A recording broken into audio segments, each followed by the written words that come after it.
wanted to run strong and show that women could do something very difficult and still be women and still be feminine.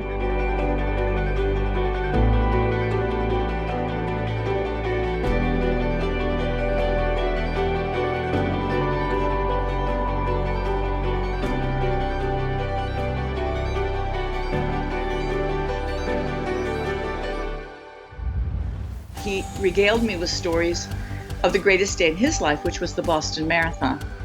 And one day I told him I wanted to run it too. And he said, "No woman can run a marathon." And I said, "What?" And he said, "You'd have to prove to me in practice. If you did it in practice, I'd be the first person to take you to Boston."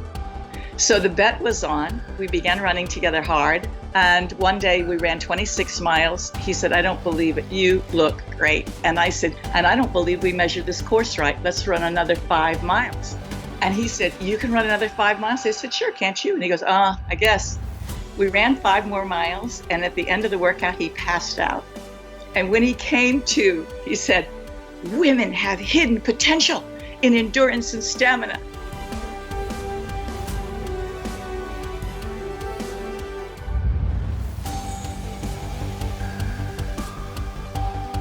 I'd been signing my name with my initials for a long time because my name was misspelled on my birth certificate by my wonderful father.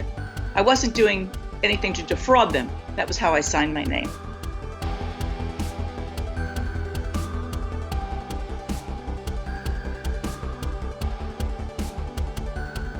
I was blindsided by the attack and terrified. I really was. I was scared to death.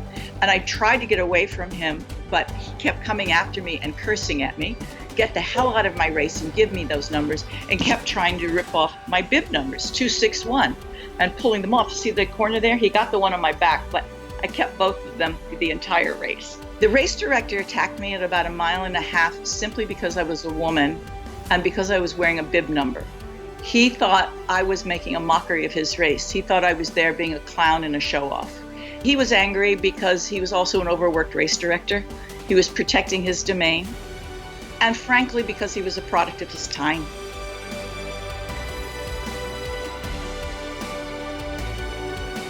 When the official attacked me, my boyfriend came to my assistance, knocked the official away. Arnie, my coach, said, "Run like hell," and down the street we went.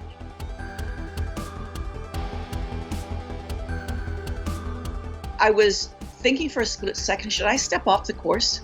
Have I done something so terribly wrong? And then I said, no, I've trained hard. I deserve to be here. This guy just doesn't understand. And if I step off the course, nobody's going to believe that women can do this. It's going to set women's sports so far back. I have got to finish this race.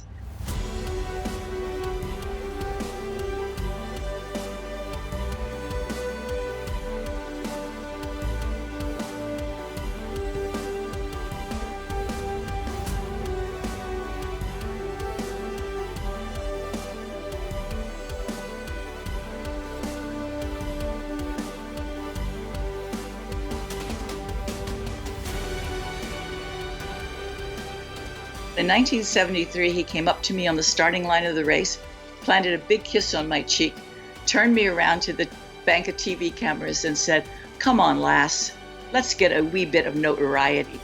He was a Scots, and it was his way of saying, you know, even you've won me over.